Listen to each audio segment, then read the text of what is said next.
What's up, everybody? Welcome to AvgBroSports Podcast. I'm your host, Peyton. What's up, guys? Colton here. This week, we are coming to you live via Skype stream. Today, we got a few things we're going to be discussing here. A few fantasy optimal lineups here, going through and running down our power rankings and taking a look at some matchups for the week, as well as discussing anything else going on in the sports world. Remember, not your average sports talk. Guys, keep your eyes out open. We will be launching our Facebook page. It will be the revised version will be coming out here pretty soon. I've been working on that. I believe Colton's got some stories he's going to be putting up on and posting here pretty soon. I think you got a few, right? Yeah, I got a couple. And as well, guys, we have added our new affiliate sponsor, Fan Action platform that offers heart-pounding excitement, daily fantasy, weekly sports contest, win cash prize in all major sports, college football, basketball, NASCAR, even horse racing.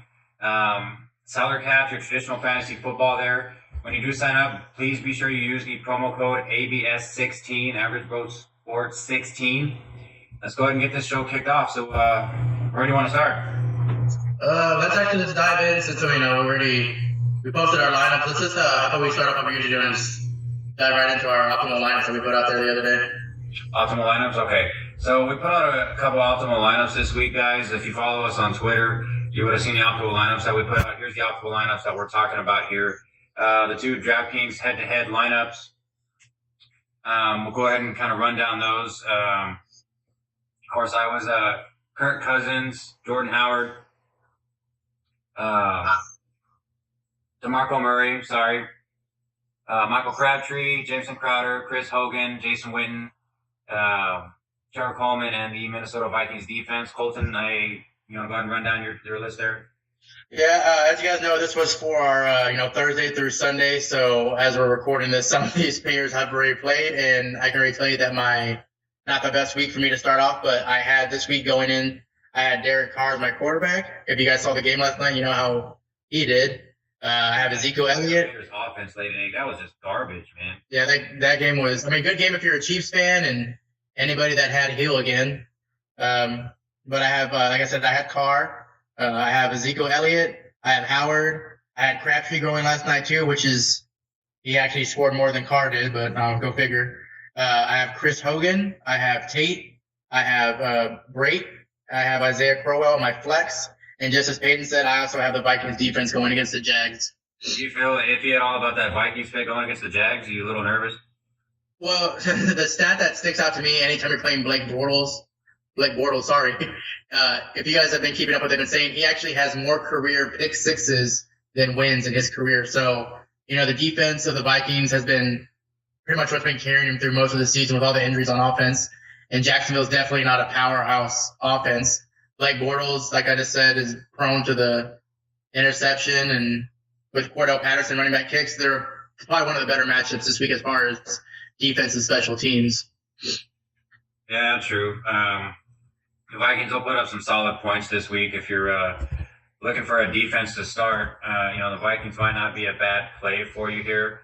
Vikings, they are going up against the Jags, of course. The last couple games here, of course, Minnesota, if you're looking at their game log, points-wise, last week, 8 points, 3 points against Detroit, 20 points against Arizona. Matchup-wise, Jacksonville ranks 22nd against opposing defenses here, so it's not a bad matchup. You guys know Minnesota's defense can score, return kicks. I have no qualms about starting them. I don't think you do either. So what we're going to do here, we're going to kind of take a look here at where we currently stand. What do you think? What do you say? I go for it. So currently right now, between Chiquito and Colton, we are sitting here at 6.10 to 11.8. As you can see here, these matchups did not start out very well. You want to average at least 6. At least 6. 6 is where you don't want to be. You want to at least be 10 to 15 points per player in your fantasy games. You want to average 150 points or more in a tournament to get a good, solid win.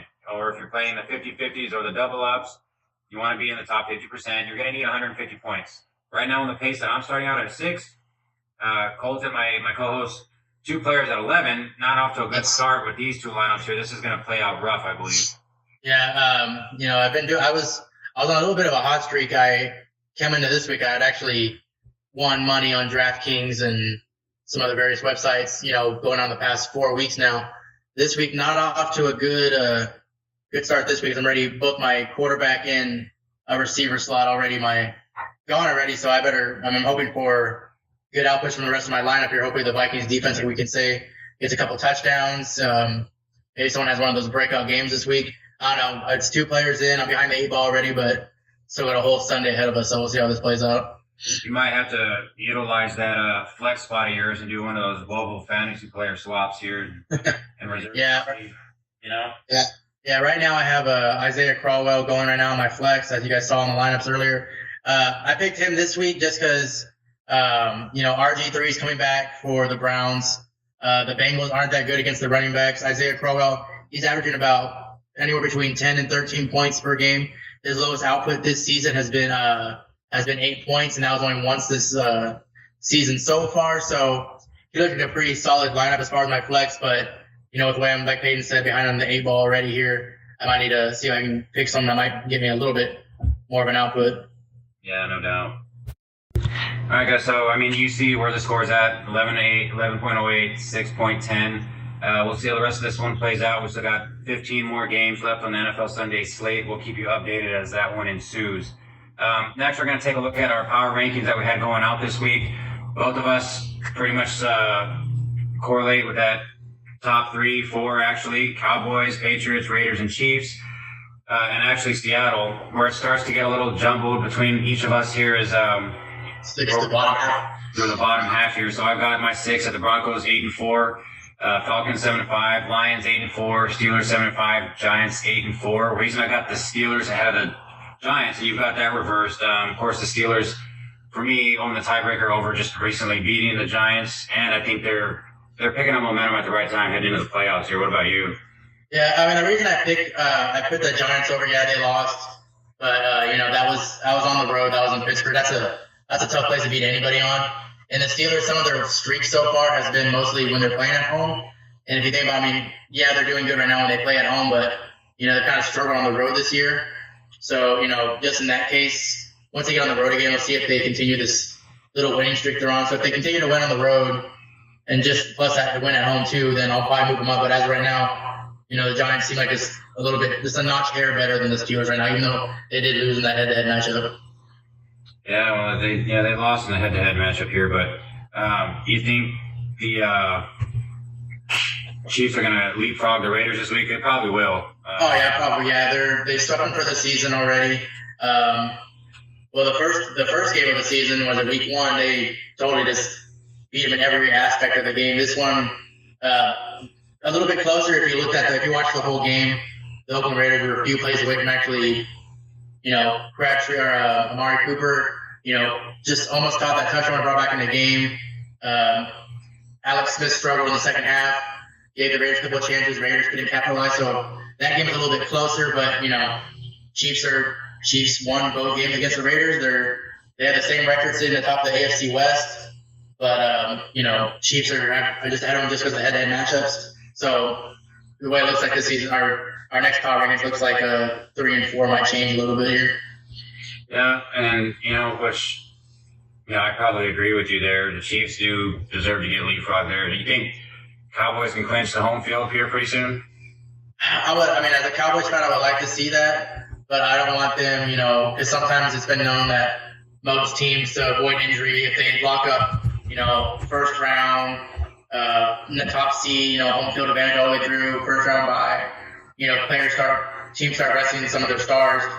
And I think Ezekiel Elliott and Dak Prescott need as much snaps as possible going into the playoffs. So, I would like to see it this weekend happen, but on the other hand, I don't want Dak Prescott and Ezekiel Elliott, sitting down and getting any kind of, too relaxed or not being ready for playoffs when that time does come. So, we'll see what happens when this week plays out. There's a lot of stuff that has to happen for them to actually get that home field all the way through the playoffs. Yeah, that's true. There's a lot of different playoff scenarios, including the NFC North right now, where that division is pretty much up for grabs. The Lions are 2 games ahead of the Packers and the Vikings, which are both sitting at 6-6. Vikings, they play out the rest of their schedule here, remaining games. We got Jaguars this week, Colts, Packers, and they finish out the season at the Bears. How do you think this division plays out? There's a couple of good matchups coming up in that division coming up. Definitely what you just mentioned, that Packers and Vikings game is going to be a crucial one depending on what happens in the weeks leading up to it.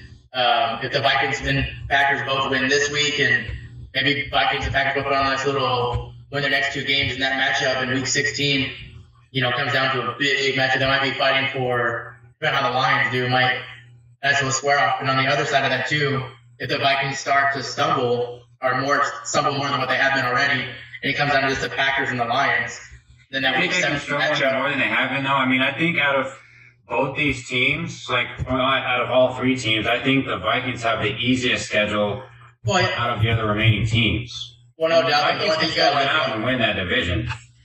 Yeah, I mean, you got to see. I mean, there's a couple things that got to play out here. One, like you said, if anyone that watches this, I know Peyton, we were talking about this earlier off air. Peterson announced earlier this week, that he's ready to come back. He's been, practicing a little bit, but he said he only wants to come back if the Vikings are, fighting for a playoff spot. And they project him to come back. I got a question on you about that. Say he's cleared to come back per contract. If you're able to play, that's part of your NFL contract, right? So what part of that, forgive me, says that you can decide whether or not you want to play a game unless you're injured? Well, I'm pretty sure it's not just him saying that. I'm pretty sure he has talked to, Zimmer and, some of the other higher ups in the organization, saying that, look, I'm still recovering somewhat from his injury that he had.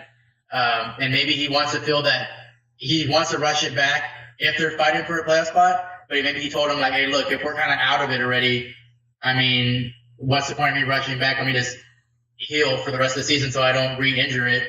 I could see, but Peterson's one of the guys though that if he's able to play, he's gonna be out there. I mean, we see him play through some pretty tough injuries. So I don't really see him sitting out. And if they're projecting him to come back, which would be next week when you said they play the Colts, I believe you said. Yeah. If they're projecting him to come back that weekend before, if they beat the Jags this week, which they should, but it's football, you don't know. If they beat the Jags, they're still going to be in contention for. Let's play out this scenario. So, Vikings to play the Jags, winnable game. The Vikings are favored on the road. The Lions this week are going to play, I believe it's the Bears. The Lions and the Bears are playing this week, right? Yeah. And besides the Lions and the Bears, you've got, I believe the Packers probably have the hardest slate out of all of these teams here. The Packers, they're going to be facing Seattle. Yeah, that's going to be. You see what we're talking about earlier in my scenario as a Cowboys fan. I actually need, if the Cowboys want to get that first round bye and home clinch, one of the scenarios is that Seattle has to lose. So if Seattle wins, then that helps you guys, the Vikings. If the Packers lose and the Vikings lose, then they kind of stay the same as where they're at now this week. But if Seattle loses, then the Packers, depending on how the Vikings do, could move up. So, there's a lot of different scenarios playing out this time of year. Each team jockeying for whatever spot they want in the playoffs. Vikings and Packers probably fighting for, I think right now, are the Packers or the Vikings even in a playoff spot right now, or is it? So, yeah, Vikings and Lions, Vikings and Packers, of course, on the outside looking at it. But again, I kind of reiterate my point. Vikings and Packers and the Lions this weekend. The Lions going against Detroit, winnable game. Lions going against the Bears, winnable game for the Lions. Division games are always tough. They can still lose that. Vikings playing the Jags probably have the easiest one out of this week, and then Packers against Seattle. Packers lose, right? They're going to fall a game back. The Vikings win. Yeah. The standings would stay as they currently were. Even if the Lions were to lose, it would still be 1, 2, 3, Lions, Vikings, Packers. And then the Vikings go into a home game against the Colts, where the following games, if you're looking at the remaining games for each of these teams, Packers got after Seattle, then they've got the Bears, the Vikings one more time, the Lions. They don't got an easy schedule left. So it's very possible they can go 2-2 with these last 4 games and still miss the playoff. Out of any of the teams, I think the biggest risk to miss is probably going to be the Packers. Because if you look at the Lions' remaining schedule, they got Well, you know what? The Lions can mess up here pretty good too, because they got the Giants after the Bears, and then they go into Dallas, and then they got that last game of the season in Green Bay. So very easily the Vikings, if they play like they did in the beginning of the season, can pull the rug right out from under the Lions and the Packers just with their schedule. I wouldn't have any problem saying that the Vikings can still win this division just by the sheer way that, the rest, I think the season's going to play out. No? And then, we said the big wild card is if Peterson comes back, when he comes back, how good is he going to be? Is he going to be, like the same Peterson we've seen come back from injury? It all depends on, so that's one of the main things on the offense that's struggling right now. The offensive line's depleted by injuries. Bradford can't get protection. He's rushing his throws. He's throwing crucial interceptions. And how much of that would be helped out if they actually got a decent running game back in Peterson? So can you run, though, behind that line? I mean, Jesus, you rotated in like 11 different offensive linemen throughout the season. It's just like a trap door for running backs. Yeah, but Peterson, that's another thing you got to worry about too. Is that I know you kind of have to as far as getting the contract. If you're able to play, you're going to play via coach's decision. But do you really want to put Peterson behind that? In other words, crappy O-line and risk further injury because they're going to be stacking the box against them. With if they know Peterson's coming back, they're going to test him to see how good he is. If he's good, they're going to stack the box and they're going to make Bradford beat him. So just real quickly then, who wins the NFC North? Right now, I'm still going to go with the Lions right now. They do have a tougher stretch going here on out, but they have a 2-game cushion right now over both the Packers and the Vikings. They've proved they can win, and late in game, most of the games they did trail in every game this season, minus last week when they beat the Saints pretty much all game long. Just as of right now, I know you like to hear me say it, but right now I'm still going to go with the Lions to win the NFC North. I have no problem with your opinion. Anybody else making out of that division, or just because of what the East and the rest of the NFC looks like, this is going to be one team? If you look at the rest of the schedule for Cowboys, and right now the NFC East has 3 teams in the playoffs right now. I believe it's Cowboys, Giants, and the Redskins both have the 2 wild card spots as of right now, I believe. If the Cowboys beat the Giants, this weekend, that puts them a little bit farther back. I don't see all 3 teams making the playoffs, honestly. If anyone out of the 2, I still see the Giants possibly getting one together. But they actually got, kind of sidetracked this week, too, as you probably already heard. JPP, Jason Pierre-Paul, he's out for the rest of the season with that sports hernia surgery that he's going to have. Big break for the game against the Cowboys. They have one less pass rusher to worry about. Even more injury news, too. You see the Vikings, Harrison Smith, possibly going to miss the rest of the season, too. Yeah, that's the one thing. It's ridiculous. Yeah, there's a lot of big defensive names, going down this, it all started earlier this year when, J.J. Watt for the Texans, he went down with that, his second back surgery, so he was done, put on IR, so, a lot of teams, defensive being hit late, Houston got theirs a while back, though, but, the Giants take a big setback, Vikings got a hit back. Vikings, if they got I know teams don't like to use it as an excuse, but, if the Vikings don't make the playoffs, you really can't really blame it on the team. It was a team depleted by injuries, offensive line, defense, Peterson, Bridgewater. That's just part of football. Injuries, some teams are hit with the injury bug, and sometimes, you just got to ride with it. So Vikings are still not out of it. Packers aren't out of it. Lions win the NFC North, and I only see the Cowboys and the Giants come out of the NFC East. So, all right. Well, rather than dwell on this anymore here and listen to how my team's not going to make the playoffs, let's go ahead and get into our game picks this week before we wrap up our segment. So this week here we got some pretty decent games on the slate. Pittsburgh, Buffalo, they play Sunday noon. Who do you like there? Let's see. In Buffalo. They're playing in Buffalo? Yep. That's what I was talking about earlier on the point about the reason I don't have the Pittsburgh Steelers, higher up in the rankings. Most of the games they've been playing good, they've been playing at home. So just because they're playing on the road, I want them to prove me wrong. But I'm going to go with the Bills. I want the Pittsburgh Steelers to prove me wrong and say they can win on the road. So I'm going to go with the Bills. You're going with the Bills, huh? Yeah. But if the Steelers win, it wouldn't surprise me. I'm not going to be like, oh, wow, they won. But right now, just looking at the matchup right now, I'm going to go with the Bills. All right, so I'm going to actually stay with Pittsburgh. I love the way they're playing right now. That offense is clicking. Le'Veon Bell, Ben Roethlisberger is back into his regular season form as if he didn't have that injury already. Antonio Brown is just a complete beast. I'd like to see some other receivers besides just Antonio Brown step up. Everyone's been pretty silent. It's really just what was the stat that came out the other night that Antonio Brown and Le'Veon Bell make up like 65% of the all the 65% of the snaps, the ball's either going through Antonio Brown or Le'Veon Bell. You'd like to see some other players step up there because then pretty soon offenses or defense are going to start to be able to wise up to that, you think. Yeah, I mean, they have weapons, James, tight end, he has some good catches. I'd like to see him be a little bit more consistent throughout the last part of the season here. Eli Rogers, who's the other receiver? They got Green. Darius Green.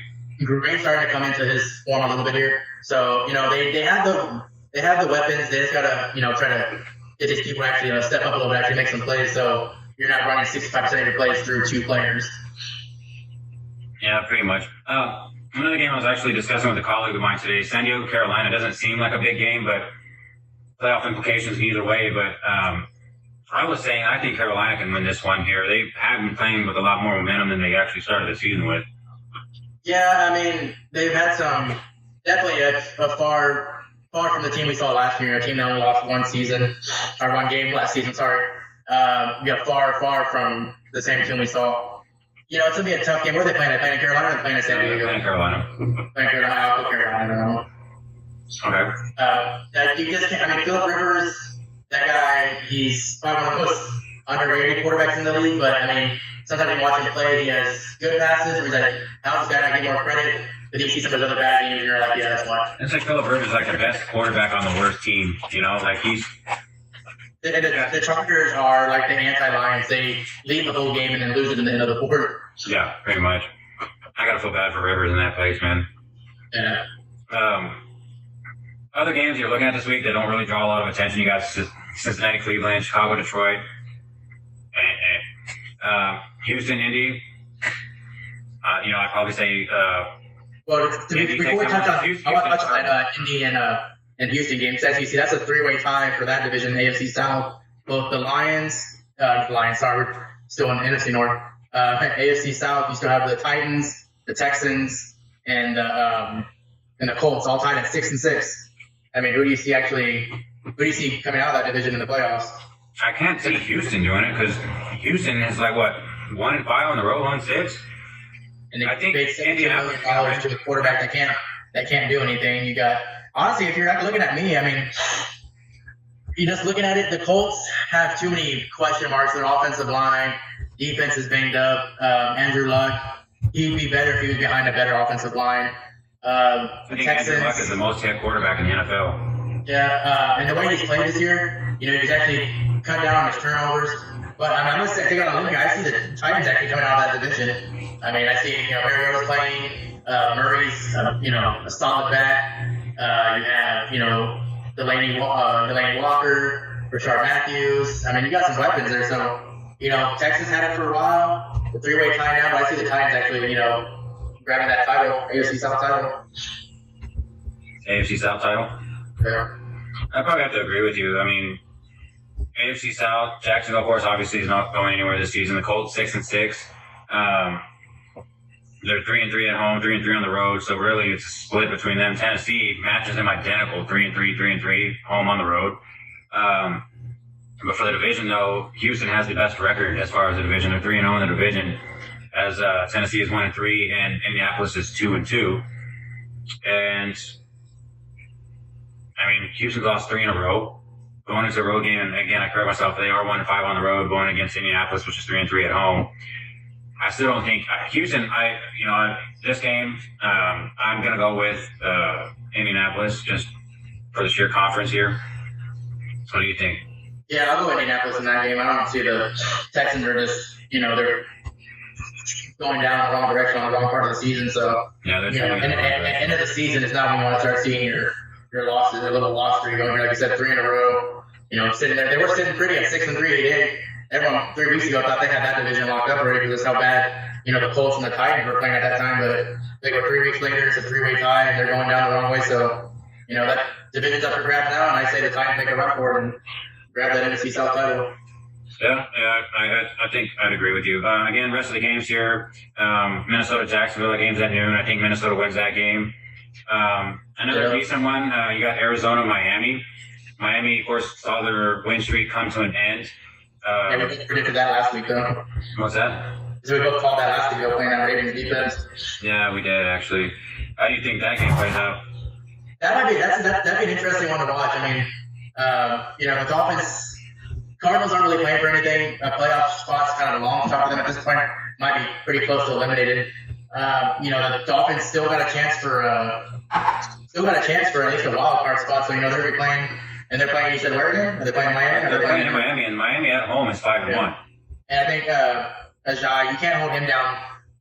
Consecutive weeks. The Ravens did a good job, pretty much shutting the whole team down last week. So I say Ajay bounces back against the. Yeah, but on the outside side of the ball, you've got David Johnson swearing you in the mouth.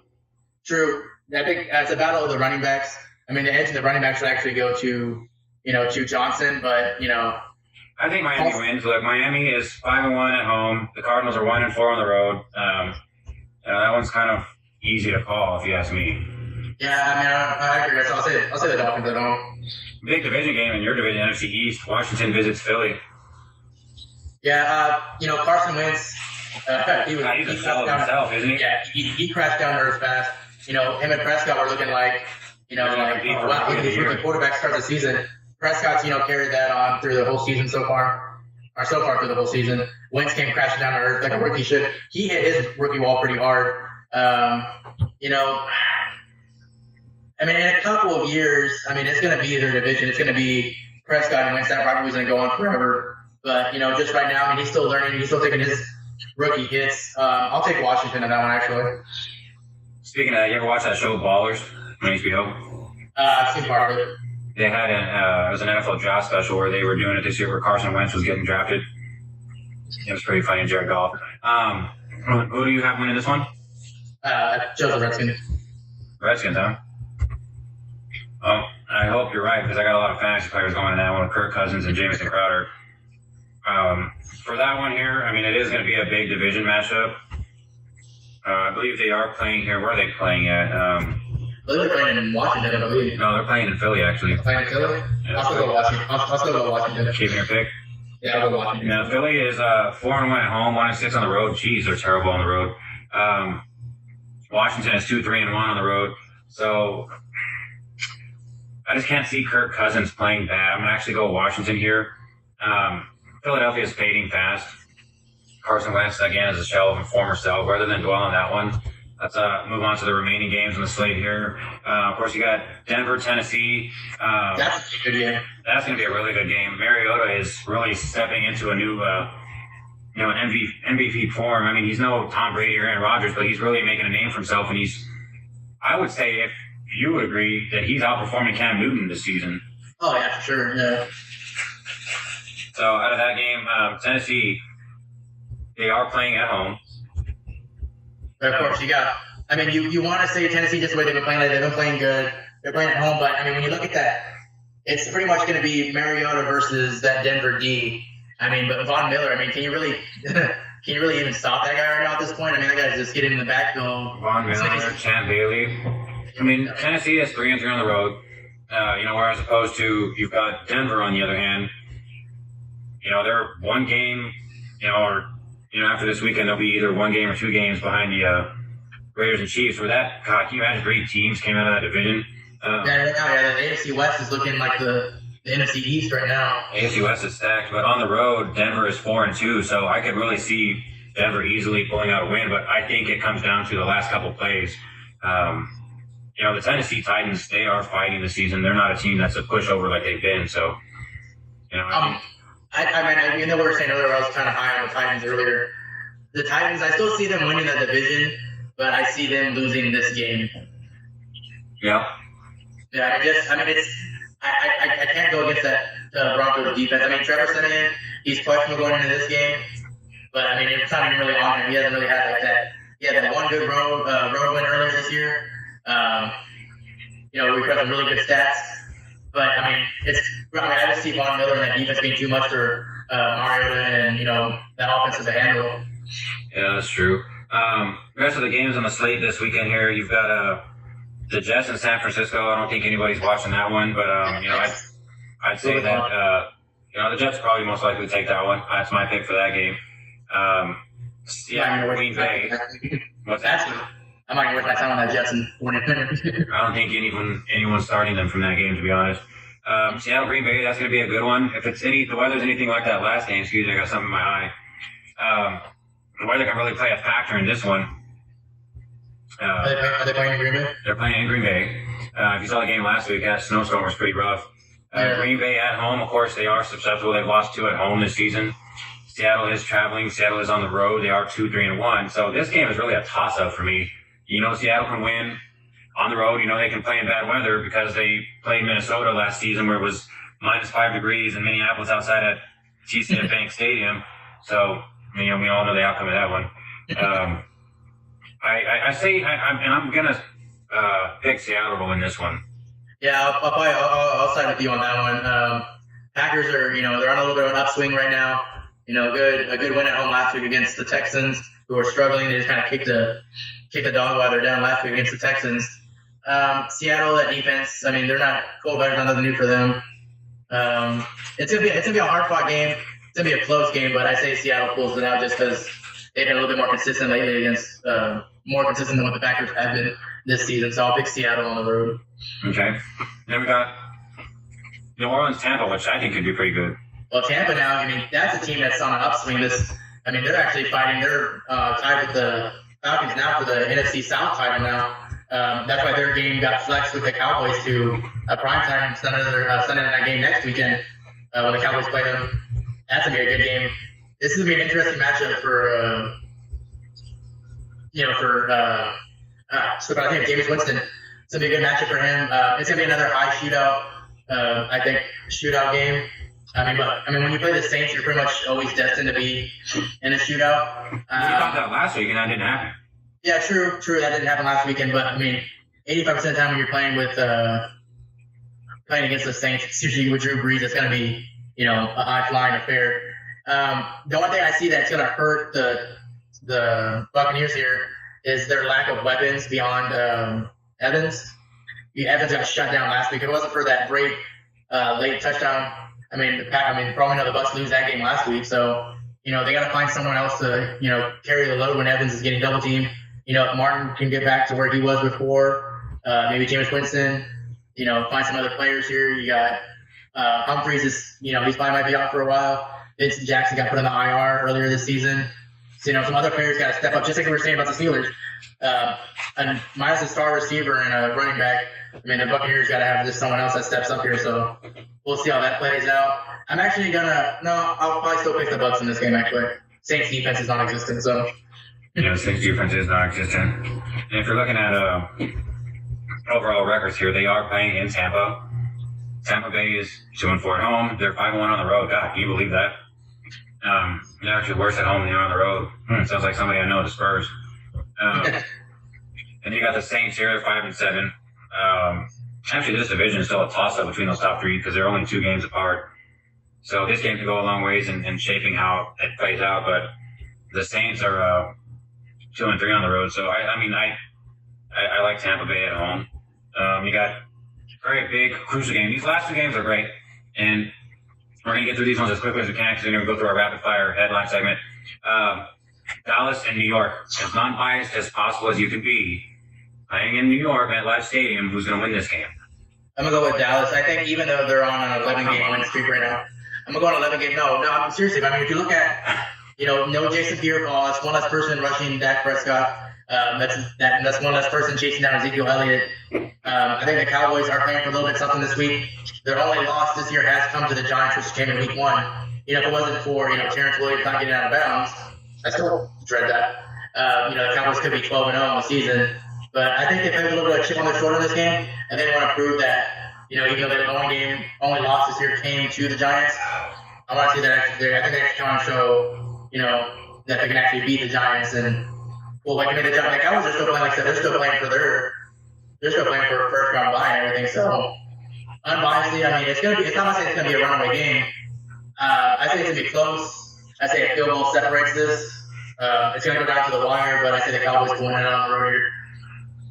I guess I got to agree with you. I'm not a big believer in the Giants. They haven't shown me anything all season. Even that win streak that they were on was a bit of a fluke, and the Steelers exposed that one. So Cowboys win this one on the road. And the last game of the season wraps up on Monday Night Football. Of course, big news, Rob Gronkowski's out for the season. We've got the Baltimore Ravens visiting the New England Patriots. Ravens are still the reigning defensive champions this year. Who do you think wins this one? Are they playing in Baltimore or are they playing in New England? They're playing in New England. I don't know. I mean, it's hard to go against New England when they're playing in Foxborough. Baltimore's been playing good. This one's tougher than I'd like to say, but my gut, it's hard to bet against the Patriots. So just with my gut right now, I'll go with the Patriots at home. That game's gonna be an interesting game. That's a good Monday night game, actually. Patriots have lost 2 at home, where they are undefeated on the road, whereas opposed to Baltimore, they are 5-2 at home and 2-3 on the road.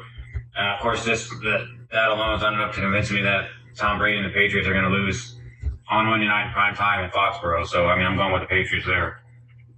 So, we've got some headlines to cover this week before we wrap up the rest of our AvgBroSports Podcast. Major Applewhite, upgrade, downgrade from Tom Herman.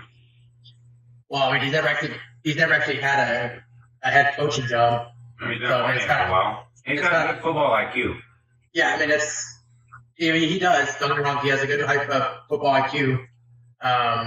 He was projected to actually, they were talking about him going to Texas to be the offensive coordinator under Herman again, but I think he kind of didn't. He still had some stuff going on and some legal stuff going on in Austin, so I think he probably just thought it'd be better for him to, stay where he's more comfortable. For all you know, he could be the next great coach. I don't know, but I can't say it's an upgrade to this because we don't know what his ceiling is as a coach. So as of right now, I hate to say a downgrade, but you kind of really have to. You don't really know what he's capable of as a coach. Right now, just as of right now, based on what you see from him, good offensive coordinator as a head coach, I'll say downgrade compared to Herman.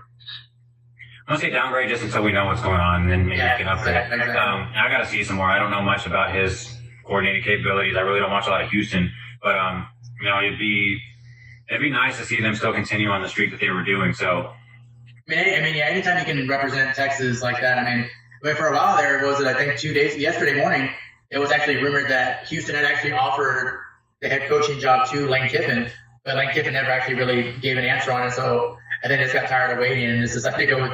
How do you feel that as Applewhite, though, knowing that they sent an offer out to another coach, the other coach didn't get back to them, and it's like, okay, well, we're so okay, well, now we'll take you. Here you go. Yeah, you're the second best option. He probably heard him a little bit, but he's a head coach now, so I don't really pick him that much. He's like, okay, my team now.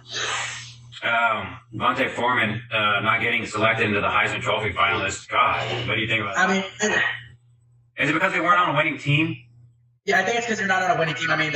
The Longhorns 5-7 on the season. I think that's the only reason he didn't get picked. But if you look at it, though, he led all rushers in the CFB this season. Yeah, but look who he played against, though. All the defenses in the Big 12 are non-existent. Who's to say you put him in another conference if he has that same type of season? Where does he get drafted? They still predict him to be a late first round, early second. But I say late first round. We were talking about this last week. What teams need running backs? Probably I could see him going to the Packers. Yeah, absolutely. So, closing out the rest of this podcast here, you got any closing thoughts? Anything else you'd like to mention before we start wrapping things up? Well, to touch on we talked about Foreman. Who's your pick to actually get the Heisman Trophy?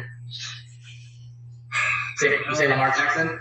I'm pretty sure Lamar Jackson. He's leading all the votes right now, and he did all the right things, even though they fell off in the season. They kind of tapered off in the season. But, it seems like all the Heisman voters and all the big wigs, that's who they're leaning towards if you've been listening to any of the press lately.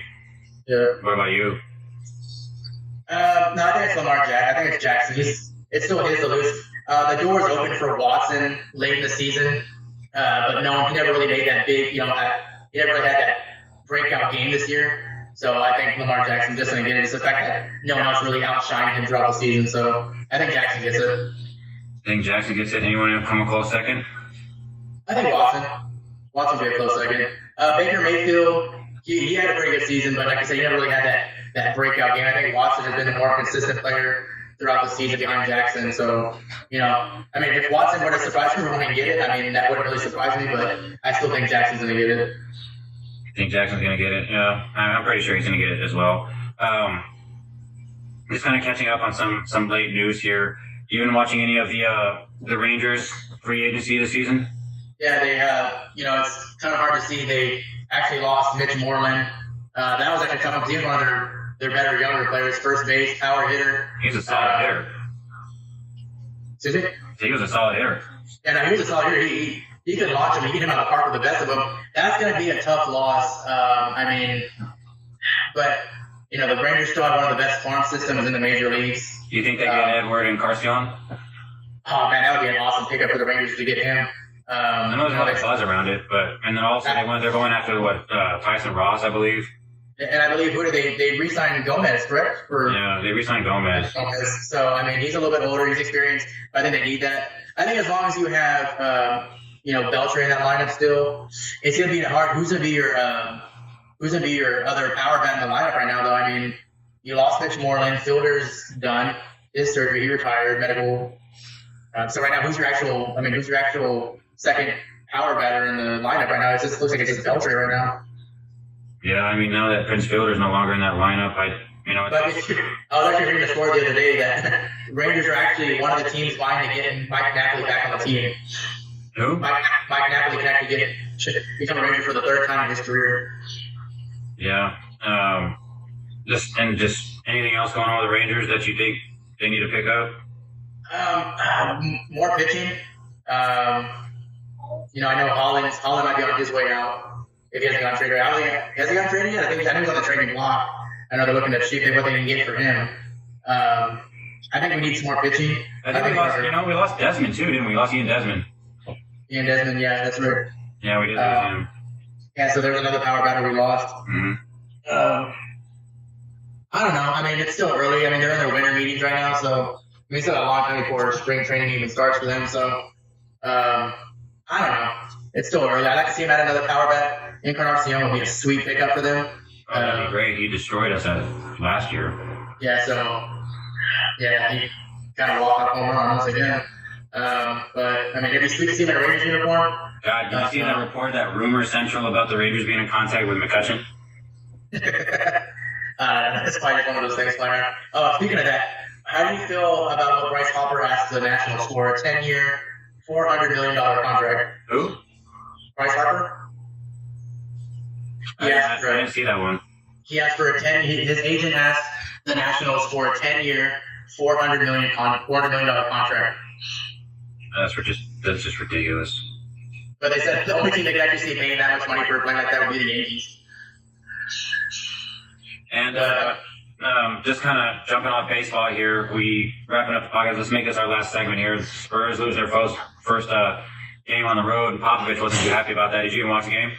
Yeah, I watched part of it. It was a good game. I mean, everyone was questioning the Spurs' motivation going into that game, and that's what led to Popovich's post-game comments where he says, like, you get paid to do this, you shouldn't have to be motivated, you get paid to play.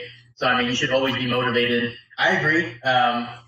In that case, that you do get paid to play, you shouldn't have to be motivated every time. You want to be motivated to win, but you shouldn't need, more motivation needed to perform your best at every game. I mean, it can't be Kawhi Leonard carrying his team throughout the whole season. I mean, they become really ISO happy. I mean, besides Leonard, there's no one else that's really been consistently scoring. Aldridge has his good games every now and then. Patty Mills looks like he should be the starter over Tony Parker right now. Well, Parker's killing himself, but that comes with age.